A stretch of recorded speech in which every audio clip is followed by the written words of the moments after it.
অনেকের মধ্যে একটা প্রশ্ন থাকে, নিজের কুরবানি কি নিজে করতে পারবো? আসলে কোরআন ও হাদিসের দৃষ্টিতে নিজের কুরবানি নিজে করাই সর্বোত্তম। তাই আসুন আমরা নিজেরাই নিজেদের কুরবানিগুলো করি। কুরবানি করা একেবারেই সহজ।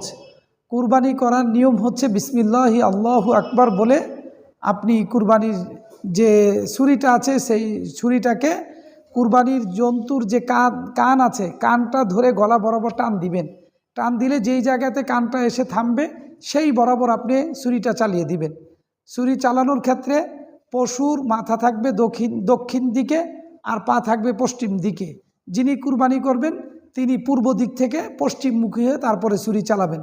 আর ছুরি যখন চালাবেন তখন সেই ক্ষেত্রে বাম হাতটা ছুরির উপর এভাবে রাখলে ভালো হয়। এভাবে দিতে গেলে অনেক সময় হাত কাটা যেতে পারে, তাই বাম হাত এভাবে দিয়ে এভাবে বলবে বিসমিল্লাহি আল্লাহু আকবার, এবং সাথে যারা থাকবেন সকলকেই বলতে বলবেন বিসমিল্লাহি আল্লাহু আকবার।